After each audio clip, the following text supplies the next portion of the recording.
They rolled him in his own silken carpet, Prince of Believers' trust like carrion, and as the world went dim and woe-filled, he felt Al-Qaabid's hand closing every rib like a cage.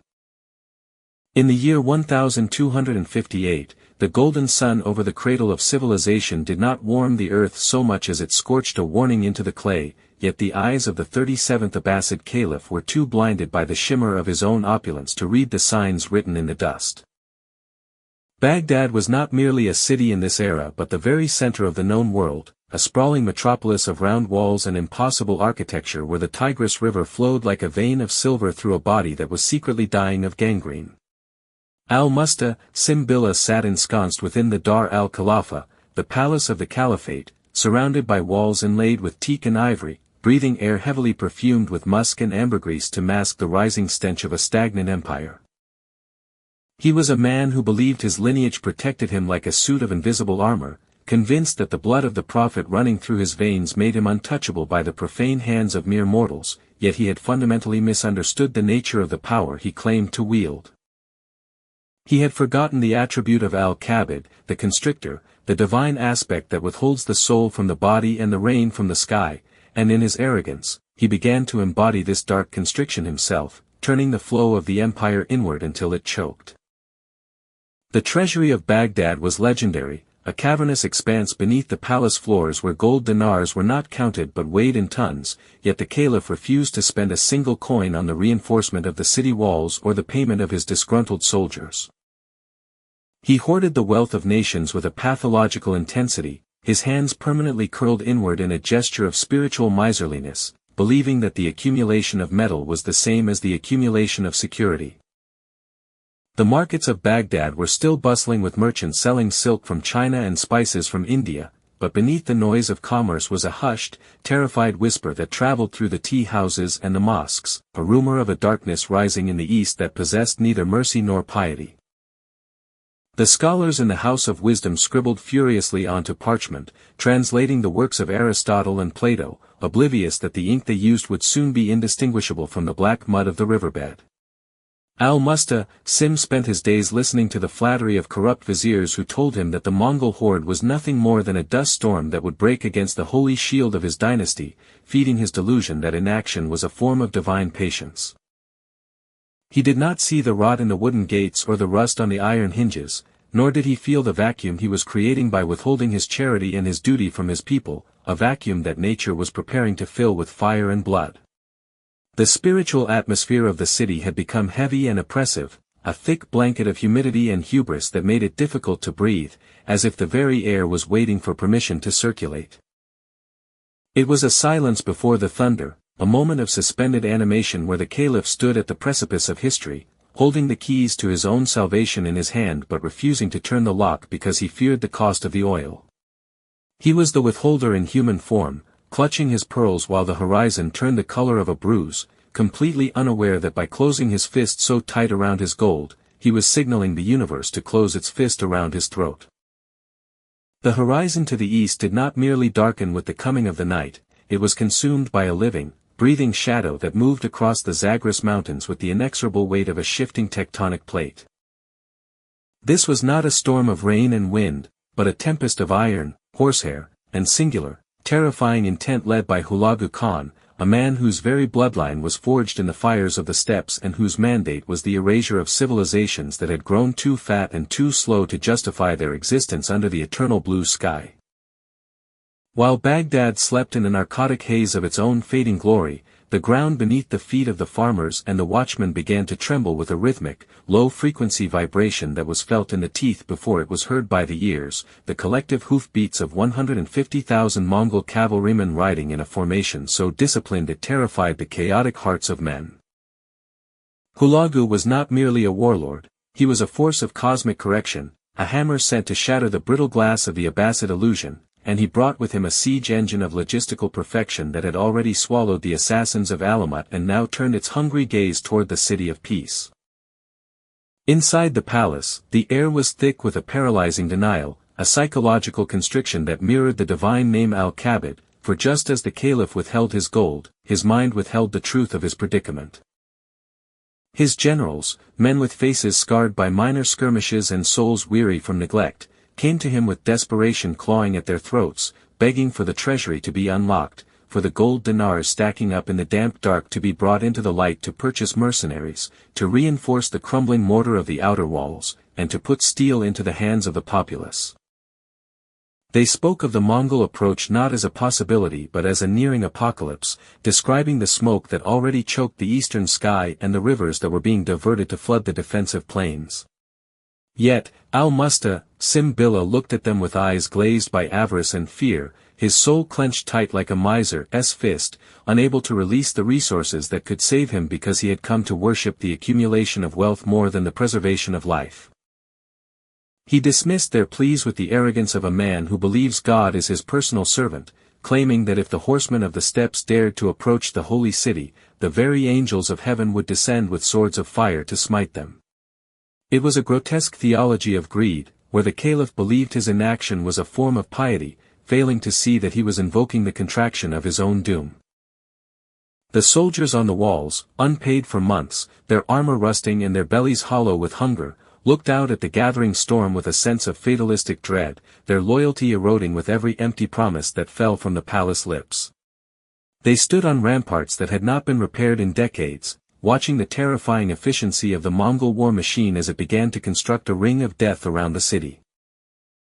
The Mongols did not rush, they did not scream in chaotic barbarism. They worked with the silence of professional butchers, erecting catapults of massive timber and assembling ballistae capable of hurling palm tree trunks through solid stone. The silence of the caliph's treasury was the loudest sound in Baghdad, a vacuum of leadership that sucked the hope right out of the air. Hulagu Khan knew of the caliph's miserliness, and it amused him in a cold, reptilian way. He knew that a king who starves his defenders has already opened the gates from the inside. The constriction tightened day by day, the supply lines were cut, the caravans turned back or vanished, and the great circle of the round city became a trap, a gilded cage where the bird was too heavy with gold to fly. The smell of the city began to change, the sweet perfumes of the souks giving way to the acrid scent of anxiety and the smoke of burning outlying villages, bringing the realization that the protective hand of the caliph was not a shield, but a shackle. As the first Mongol arrows, tipped with whistling bone, began to test the range of the walls, they did not just pierce the air, they punctured the balloon of Abbasid invincibility, letting out a hiss of air that sounded like a dying breath. The caliph remained in his inner sanctum, counting his pearls, running his hands over the cool metal of his coin, utterly disconnected from the reality that the withholder was about to be withheld from, that the man who would not give was about to have everything taken. The siege had begun not with a bang, but with the terrifying, silent constriction of a python coiling around a ribcage, preparing to squeeze until the heart of the Islamic Golden Age simply stopped beating. The vibration in the ground grew louder, a thrumming bass note of impending annihilation, and still, the treasury remained locked, a tomb of gold that would soon become a tomb of flesh. The 30th day of January in the year 1258 marked the moment when the spiritual constriction manifested into a physical crushing, as the great iron hand of the siege finally closed its fingers around the throat of the round city. The bombardment did not begin with a human cry but with the groaning of tension in the twisted ropes of the Mongol traction trebuchets and the snapping release of counterweights that hurled devastation across the sky. Massive boulders, hewn from the Zagros rock and dragged across the plains by oxen that died in their yokes, arced through the smoke-choked air, smashing into the beautifully tiled domes and minarets with a sound like the cracking of the world's own skull.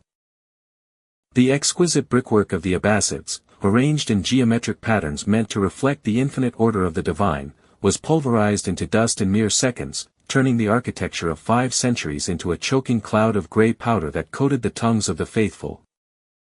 But it was not just stone that rained down upon the trapped populace, it was fire, pots of volatile naphtha that shattered upon impact, spreading a liquid creeping flame that could not be doused with water, a fire that stuck to skin and wood alike, turning the narrow, winding streets into kills where the air itself became too hot to inhale.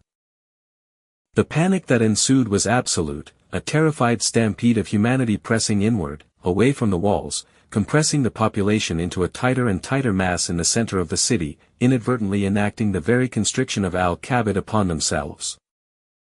The streets became impassable, clogged with the weeping, the praying, and the dying, a writhing organism of human misery that had nowhere to run because the gates were barred by their own ruler and besieged by their executioners. And then, the Mongols turned their attention to the Tigris, the lifeblood of the city, the artery that had fed the desert for millennia. In an act of cultural vandalism so profound it scarred the collective memory of humanity, they breached the House of Wisdom, that great library where the accumulated knowledge of the Greeks, the Persians, the Indians, and the Arabs had been lovingly transcribed onto vellum and paper. The scholars, those who had not yet been butchered in the courtyards, watched in paralyzed horror as the invaders did not plunder the books for their value, but treated them as refuse, as insulation for the mud, as meaningless objects to be cast into the water to create a bridge of pulp. Thousands upon thousands of manuscripts, containing the secrets of medicine, astronomy, mathematics, and poetry, were hurled into the river, and the ink from these millions of pages began to bleed out into the current. The water turned a deep, bruised black, a slurry of dissolved knowledge, a river of words unwritten and thoughts silenced, flowing sluggishly like the blackened blood of a gangrenous limb. Then came the bodies, the scholars and the philosophers, the poets and the scientists, their throats cut and their forms tossed atop the mounds of dissolving paper, adding a streak of bright, arterial red to the black ink. The Tigris did not flow that day, it choked. It became a sludge of intellect and visceral gore, a visual representation of the constriction of civilization, where the flow of wisdom was dammed by the brutality of ignorance. Inside the Dar al-Khalifa, the silence that Caliph al-Musta-Sim had cultivated was finally shattered, not by the voice of reason, but by the physical trembling of his sanctuary.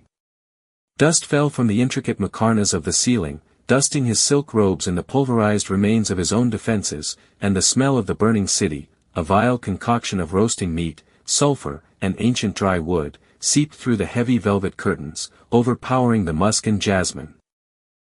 The caliph stood in the center of his court, his hands trembling, the piles of gold in the treasury beneath his feet vibrating with every impact of the Mongol stones against the palace walls.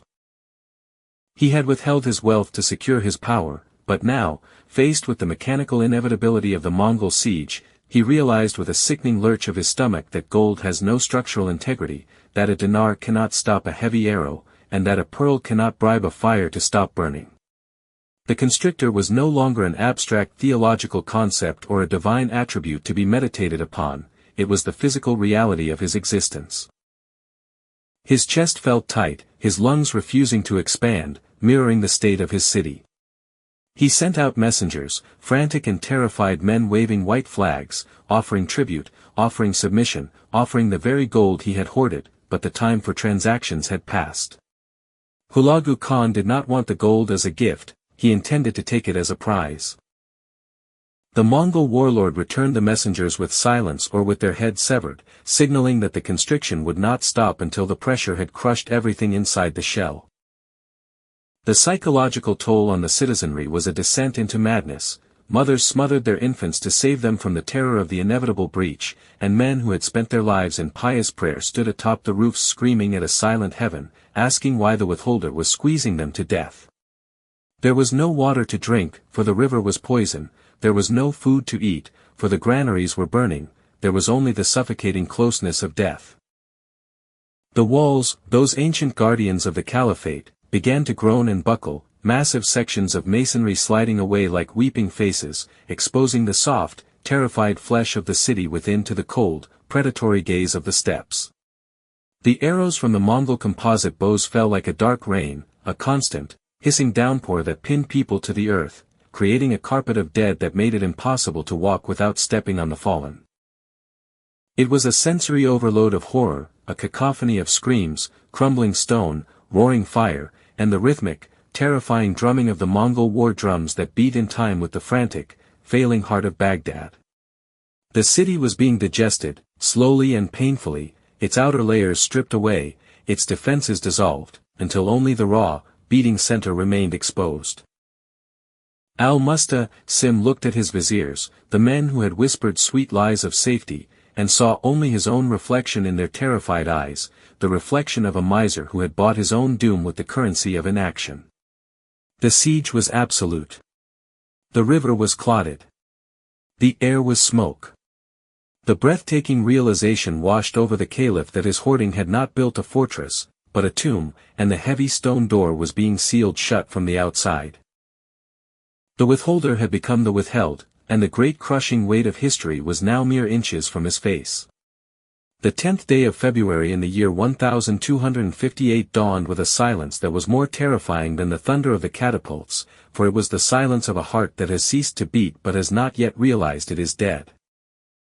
The surrender was not a negotiation, nor was it a diplomatic exchange between equals, it was a total physiological and spiritual collapse, an implosion of dignity where the 37th caliph of the Abbasid dynasty, the commander of the faithful, the shadow of God on earth, was forced to walk out of his golden gate not as a sovereign, but as a trembling offering to a power he could neither comprehend nor purchase. Al-Sim Billah emerged from the protective womb of his palace, blinking against the harsh, ash-laden light of the day, surrounded by his 3 sons and 3,000 of his most elite dignitaries, judges, and scholars, a procession of the finest silk and the softest flesh moving inevitably toward the meat grinder of the steppes. The caliph wore garments of such exquisite weave that they seemed to flow like water over his skin, turbans wound with pearls the size of sparrow eggs, and cloaks embroidered with gold thread that caught the dim sun, yet in the face of the Mongol reality waiting just beyond the walls, this finery looked less like the vestments of a king and more like the garnish on a sacrificial feast. They walked through the debris of their own city, stepping over the shattered remnants of the tiles and the charred beams of the outer defenses, their slippers stained immediately with the black mud and red slurry that now coated the streets of Baghdad. The air was cold, a biting chill that seeped through the layers of silk, but the shivering of the caliph came from a deeper place, a vibration in the marrow of his bones as the realization of his vulnerability crashed down upon him. He had spent his life behind walls, behind veils, behind the impregnable idea of his own sanctity, believing that the name of his family was a magic word that would freeze the blood of his enemies, but as he crossed the threshold from the city to the Mongol camp, he saw faces that held no reverence, only a predatory hunger. Hulagu Khan waited for him not in a palace of stone, but in a tent of felt and leather, seated upon a portable throne that smelled of horse sweat and iron, surrounded by generals who looked at the approaching procession with the cold, biological curiosity of wolves inspecting a herd of particularly foolish sheep. The Khan did not rise. He did not bow. He simply watched with eyes that were narrow and flat, devoid of the complex emotional architecture that the caliph relied upon. There was no anger in Hulagu's gaze, for one does not get angry at a sheep for being weak, nor was there triumph, for the outcome had been mathematically certain from the moment the first hoofbeat crossed the Zagros. To the Mongol warlord, Al-Sim was not a holy man but a curiosity, a biological anomaly who had somehow forgotten the first rule of existence, that strength must be proven, not merely assumed. When the caliph finally stood before the Khan, the contrast was so stark it was almost violent. The soft, perfumed, manicured hand of the Abbasid civilization lay limp in the air, while the calloused, scarred, blood-stained hand of the Mongol Empire rested heavily on the hilt of a saber. The surrender was accepted with a terrifying casualness, a wave of the hand that signaled the end of 5 centuries of rule, and with that gesture, the divine attribute of Qaabid shifted its grip. The constriction was no longer about the siege of the walls, it was now about the stripping of the soul. Hulagu ordered the caliph to command his armies to lay down their weapons and exit the city, a final act of betrayal where the ruler was forced to deliver his own defenders to the slaughter.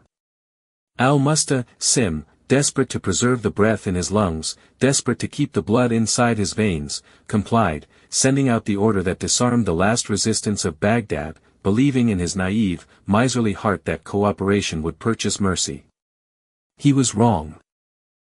As the Abbasid soldiers marched out, unarmed and broken, they were not taken prisoner, they were separated into small groups and efficiently, methodically butchered, their heads severed and piled into pyramids that grew hour by hour, grotesque monuments to the caliph's folly. The caliph watched, or perhaps he averted his eyes, but he could not close his ears to the sound, a wet, rhythmic thudding of steel against flesh that underpinned the wailing of the wind. Then, the order was given to the Mongol army to enter the city, and the true sack of Baghdad began. It was not a chaotic riot, it was a systematic dismantling of a civilization, a programmed erasure that moved street by street, house by house. The Mongols swept into the round city like a black tide, and the constricting hand of the withholder squeezed the city until it burst. The looting was absolute. The great palaces, filled with the hoarded treasures that Al-Musta'sim had refused to spend on defense, were stripped bare in a frenzy of acquisition. Tapestries were ripped from walls, gold leaf was scraped from ceilings, and jewel-encrusted thrones were smashed to extract the gems. But the material theft was secondary to the human cost. The massacre that followed was of a scale that defies the comprehension of the modern mind, a slaughter so vast that the numbers lose their meaning and become mere abstractions of horror. 800,000 people, some histories say 2 million, but the number 800,000 alone is a mountain of corpses, were put to the sword in a span of days. The streets of Baghdad, once the arteries of commerce and philosophy, became rivers of blood that flowed ankle-deep, clotting in the gutters and turning the dust into a red clay. The screams of the populace rose into the air and formed a single, continuous frequency, a deafening drone of agony that vibrated against the eardrums and settled in the teeth. Women, children, the elderly, the infirm, none were spared the edge of the Mongol blade. The artisans whose hands had crafted the wonders of the Islamic Golden Age were cut down over their workbenches, the merchants who had traded with the corners of the world were gutted amidst their spices and silks. The city was not just being killed, it was being unmade. The smoke from the burning buildings rose in a column so thick and so black that it blotted out the sun, turning high noon into a twilight of ash and embers, as if the sky itself was mourning the death of the intellectual capital of the world. The smell was indescribable, a cloying, suffocating miasma of roasting flesh, spilt bowels, ancient dust, and the metallic tang of oceans of blood. Through it all, Al-Musta'sim was kept alive, a prisoner in his own nightmares, forced to witness the annihilation of his world. Hulagu Khan had him detained, not in a dungeon, but often in proximity to the command tent, keeping him as a trophy, a living testament to the futility of resistance. The Khan spoke to him then, not with the reverence due to a caliph, but with the mocking tone of a teacher scolding a particularly slow student. He asked about the gold. He asked why the caliph had not used the mountains of dinars to hire the very men who were now sacking his city, why he had not distributed the wealth to the people who were now dying in the streets. The caliph had no answer, for there is no answer that can justify the greed of a miser when he is standing in the ashes of his own home. The questions were rhetorical daggers, twisting in the caliph's psyche, forcing him to confront the hideous truth that he was the architect of this apocalypse. He had withheld his wealth, and now the universe was withholding his future. The Mongol warlord looked at the caliph's soft hands and shook his head, marveling at the strange madness of a man who starves himself while sitting at a banquet. The sack continued for days, a relentless, grinding destruction where the architecture was pulled down, the irrigation canals were smashed, and the very memory of the Abbasids was trampled into the bloody mud. The great mosques, the madrasas, the hospitals, all were desecrated, their sanctity violated by the blood of the believers and the boots of the unbelievers. By the time the initial fury of the sack began to subside, Baghdad was no longer a city, it was a graveyard, a hollow shell of smoking ruins and rotting meat. The silence that fell over the ruins was not the peace of sleep, but the silence of the void, the heavy, oppressive stillness that follows the departure of the soul. Al-Musta'sim stood amidst the wreckage of his dynasty, stripped of his crown, stripped of his robes, stripped of his dignity, and stripped of his illusions. He was a king of nothing, a ruler of ghosts, standing before the man who had brought the wrath of God down upon him. The constriction was complete. The world had closed in around him until there was nothing left but his own beating heart and the terrifying, cold gaze of Hulagu Khan, who now decided that it was time to teach the miser a final lesson about the nature of wealth and sustenance. The stage was set for the final act, the ultimate manifestation of Al-Qaabid, where the man who loved gold above all else would be forced to understand its true, terrible uselessness. The air within the palace of the caliphate had changed. The delicate scents of jasmine and rose water that had once wafted through the marble corridors were now violently displaced by the copper tang of blood and the pervasive, greasy soot of the burning city, creating an olfactory dissonance that made the very act of breathing a nausea-inducing labor. It was amidst this sensory violation that Al-Muslim Billah, the man who had styled himself the Prince of Believers, was dragged back into the heart of his ancestral home, not as a master returning to his sanctuary, but as a prisoner of war being led to the scene of his own crime. Hulagu Khan walked with a stride that was terrifyingly casual, his heavy boots leaving muddy prints on the priceless Persian carpets, unbothered by the sanctity of the architecture, treating the holy halls of the Abbasids with the indifference of a landlord inspecting a condemned property. They moved deeper into the palace, past the harem quarters where the silence was heavy with the ghosts of the captured, down staircases of alabaster that spiraled into the bowels of the earth, until they reached the heavy, iron-bound doors of the royal treasury.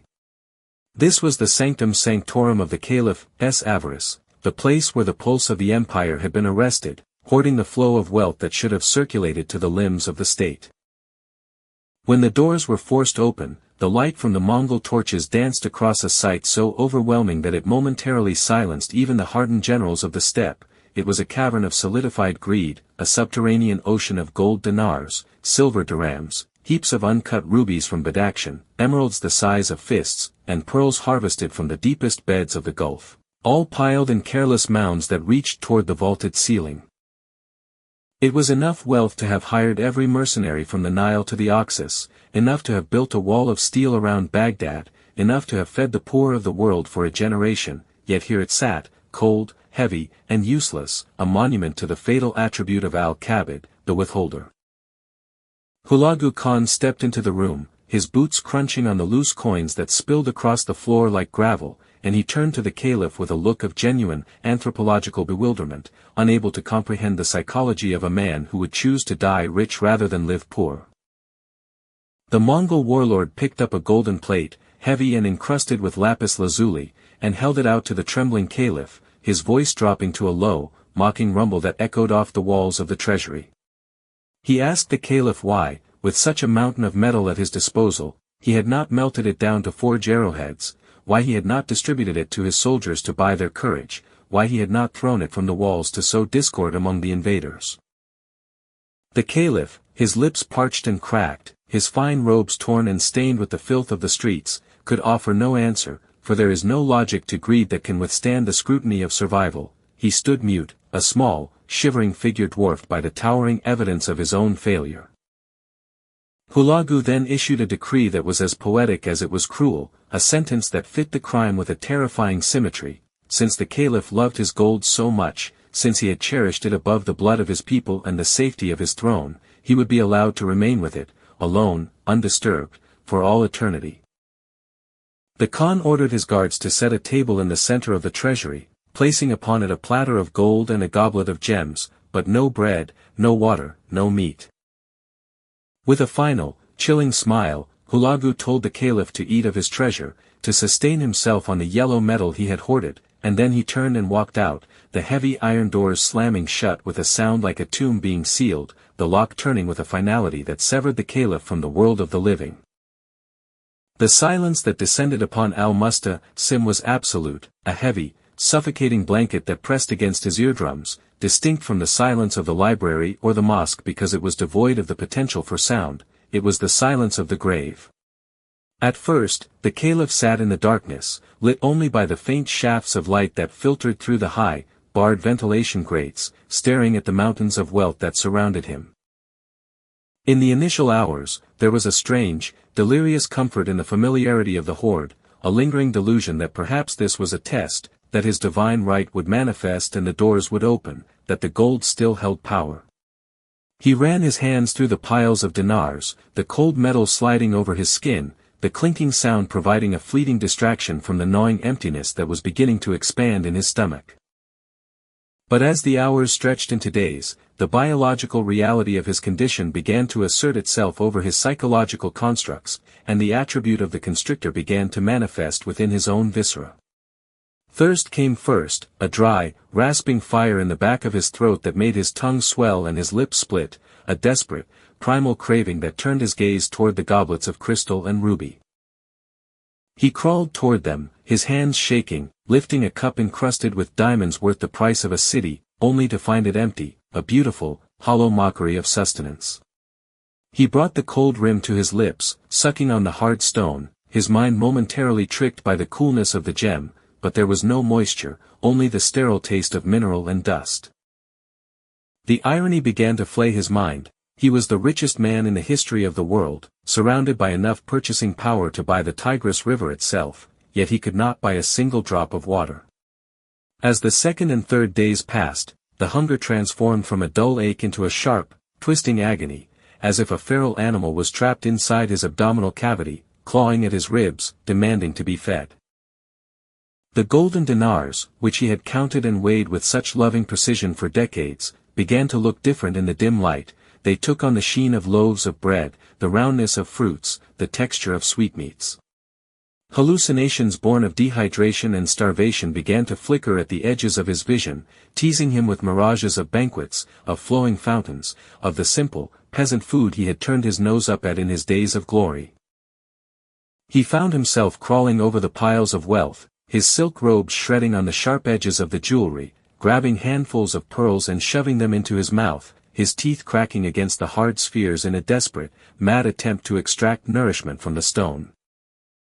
The pearls rolled around his mouth like dry pebbles, choking him, offering nothing but the salty taste of his own blood where they cut his gums, and he spat them out in a fit of weeping rage, scattering a fortune across the floor with a scream that no one heard. The withholder was being withheld from, the universe was balancing the scales with a terrifying precision. He looked at the gold bars stacked against the wall and saw them not as assets, but as the bricks of his prison, the very material that had walled him off from humanity now walling him off from life itself. He tried to chew on the soft gold of a decorative plate, his teeth leaving indentations in the metal, the metallic taste flooding his mouth, a bitter reminder that value is a social construct, but hunger is a biological absolute. By the fourth day, the caliph was a husk, a crawling thing that had lost the dignity of a human being, reduced to the base instincts of a dying animal. His vision blurred, the glittering room swimming in a haze of gold and black, the sparkle of the diamonds mocking the stars he would never see again. The smell of the treasury, once the scent of cold metal and dust, now smelled of his own decay, a confined stench of sweat and fear that filled the stagnant air. He lay curled in a fetal position atop a mound of emeralds, the sharp facets digging into his wasted flesh, physically embodying the pain of his avarice. He realized, with a clarity that only comes at the door of death, that the attribute of Al-Qaabid acts as a mirror. By constricting his hand against the world, he had invited the world to constrict his throat. The gold was not his servant, it was his master, and it was demanding the ultimate price. He remembered the faces of the generals he had denied payment, the scholars he had left to the slaughter, the poor he had ignored, and their ghosts seemed to rise from the piles of coins, silent witnesses to his agonizing penance. He was starving in the middle of a bakery where the bread was made of stone, he was dying of thirst in an ocean where the water was made of silver. The torment was exquisite in its design, a hell tailored specifically for the sin of the miser. He screamed at the gold, cursing it, pleading with it, bargaining with the inanimate metal to turn into a date, a crust of bread, a drop of rain, but the gold remained impassive, eternal, and cold. It did not care that he was the caliph, it did not care that he was dying. It simply existed, shiny and heavy and dead. The physical constriction of his stomach was matched by the spiritual constriction of his heart, which finally understood that in the eyes of the divine, he had been bankrupt long before the Mongols arrived. The darkness of the room seemed to press in closer, the walls narrowing, the ceiling lowering, until the entire universe was reduced to the space between his cracked lips and the cold, unyielding surface of a golden dinar. He licked the coin, not out of greed, but out of a desperate need to feel something cool against the burning fever of his thirst, and in that final, pathetic act, Al-Muslim Billah, the commander of the faithful, tasted the true flavor of his life's work. It tasted of metal, of nothingness, and of death. The treasury had become a stomach that could not digest, and he was the ulcer dying within it. The 20th day of February in the year 1258 brought an end to the silence of the treasury, not with a proclamation of mercy, but with the grating sound of the iron bolts being drawn back, signaling the commencement of the final, grotesque ritual of the Abbasid extinction. Al-Muslim Billah was dragged from the darkness of his golden prison, blinking painfully into the gray, ash-choked light of the afternoon, a creature so wasted by starvation and thirst that he resembled a drought-stricken insect more than a man, his skin hanging loose upon his frame and his eyes receding into the dark hollows of his skull. He was not permitted the dignity of walking, his legs, atrophied from days of curling upon hard gems, refused to hold his weight, and so he was hauled by the arms across the courtyard, his feet dragging through the mud and debris of his ruined palace. The Mongols who handled him did so with a dispassionate efficiency, their faces masks of stone, for to them he was no longer a king or a holy figure, but merely a logistical problem that required a specific, ritualistic solution. They brought him to an open parade ground just outside the city walls, a flat expanse of beaten earth where the Mongol cavalry had gathered, their horses snorting steam into the cold air, the beasts restless and smelling of sweat and leather. The Caliph, in his delirium, perhaps expected the flash of a scimitar, the quick and hot release of decapitation that would send his soul to the judgment of the Almighty, but Hulagu Khan had a different design, one rooted in the deep superstitions of the steppes. The laws of the Mongols forbade the spilling of royal blood upon the earth, for they believed that such an act would offend the sky spirits and bring misfortune upon the conqueror.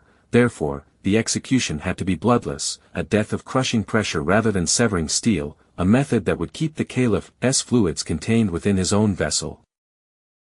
To achieve this, the soldiers brought forth a carpet, not a rough mat of straw, but a magnificent, thick-woven Persian rug, likely looted from the Caliph's own bedchamber, a masterpiece of crimson wool and silk depicting the gardens of paradise. It was a cruel irony that the very symbol of his luxury and comfort was to become the instrument of his obliteration. The Caliph was thrown roughly onto the center of the carpet, his face pressed against the intricate knots of the weave, inhaling the scent of ancient dust and the faint, lingering perfume of his former life. He tried to struggle, a feeble, jerking motion of his limbs, but he was pinned down by strong hands as the soldiers began to roll the heavy rug. The world turned over and over, a dizzying, sickening revolution of color and darkness, until the light of the sun was extinguished completely. He was wound tight, layer upon layer of heavy wool pressing against his body, binding his arms to his sides, straightening his legs, and compressing his chest until he could barely draw a breath. The carpet became a cocoon of terror, a soft, suffocating sarcophagus that immobilized him completely, leaving him in a state of absolute sensory deprivation where the only reality was the scratching of the wool against his cheek and the frantic thudding of his own heart. The constriction of Al-Qabid was now total, he was physically withheld from the world, wrapped in a shroud of his own opulence, trapped in a darkness so complete it felt like the bottom of the ocean. Outside, on the parade ground, the scene was one of grim preparation. The roll containing the Caliph lay solitary on the packed earth, a motionless cylinder of red and gold that looked like discarded baggage rather than a container for the vicar of the Prophet. Hulagu Khan gave a silent signal, a mere nod of his head, and the thunder began. It started as a low rumble in the earth, a vibration that transferred through the ground, through the wool, and into the body of the man trapped inside. It was the sound of cavalry. The Mongol horsemen, masters of the saddle, formed a line and spurred their mounts forward, not in a charge of war, but in a rhythmic, tramping procession. The first impact was not a sharp pain but a dull, concussive shock that knocked the wind out of the Caliph's lungs as a horse's hoof struck the center of the carpet. The wool muffled the blow enough to prevent the skin from breaking, but it did nothing to stop the crushing weight. Ribs snapped with the sound of dry twigs breaking in a forest, a sickening crunch that vibrated through the Caliph's skeleton.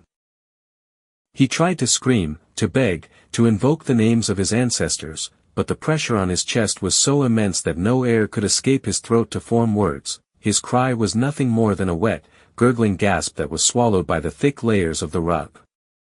Then came the second horse, and the third, and the fourth. The world inside the carpet dissolved into a universe of pure, blinding agony. The weight of the horses, driven by the momentum of the gallop, pressed the Caliph's body into the earth, flattening the anatomical architecture of a human being into a shapeless ruin. The darkness behind his eyes exploded into bursts of white and red light as the pressure built within his skull. He could hear the terrifying sounds of his own body failing, the popping of joints, the shattering of the pelvis, the fluid shifting of organs that had been ruptured by the crushing weight. It was a slow, grinding annihilation. The horses did not stop, they trampled back and forth, a rhythmic pounding that churned the carpet into the mud, mixing the silk with the dirt. To the observers, it was a display of disciplined violence, the horses moving with the precision of a machine, their hooves rising and falling like the hammers of a forge, beating the metal of the caliph into dust.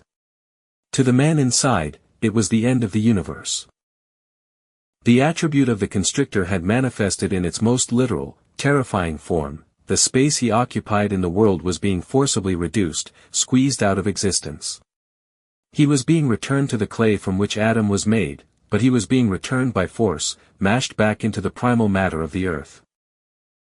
In those final, agonizing seconds, before the brain succumbed to the pressure, the caliph's mind may have retreated to the silence of the treasury, realizing that this darkness was the same as the darkness of the gold. He had lived a life of constriction, holding on to power, holding on to wealth, holding on to his ego, and now, in a poetic justice written in blood and wool, he was being squeezed until there was nothing left to hold. The sensation of pain eventually gave way to a numbness, a detachment as the nervous system disintegrated under the assault. The thundering of the hooves grew distant, sounding less like horses and more like the beating of a great, cosmic drum, signaling the end of an age. The air in his lungs was gone, forced out by the weight of the step, and he could not draw it back. The darkness became absolute, not the darkness of a room, but the eternal, expansive darkness of the void. With a final, crushing blow that flattened the skull, the consciousness of Al-Mustassim Billah was extinguished, and the Abbasid Caliphate, which had stood for 500 years as the beacon of the world, ended in the dark, suffocating folds of a dirty rug. When the horses finally stopped, the silence that fell over the parade ground was heavier than the noise of the trampling. The carpet lay flat against the earth, no longer a cylinder, but a grotesque, flattened shape, stained dark from the inside as the blood, true to the Mongol command, had soaked into the wool and the earth beneath, never touching the air. The soldiers did not unroll it. There was no need to check for signs of life, the physics of the act guaranteed the result. They simply left it there, a piece of refuse on the plain, while the sun began to set over the ruins of Baghdad. The smoke from the city still rose in great black columns, drifting over the execution site, carrying the ashes of the books and the bodies of the scholars, mingling with the dust of the plain. The Golden Age had not ended with a bang, nor with a heroic last stand, but with a terrible, squeezing silence. The hand of Al-Qaabid had closed into a fist, crushing the diamond of the empire into dust, proving once and for all that that which is withheld is ultimately lost, and that the only things we truly possess are those which we give away. The wind picked up, blowing sand over the flattened rug, beginning the slow work of burying the memory of the miser king, while the Tigris River continued to flow, black with ink and red with blood, winding its way through a broken world that would never be the same again.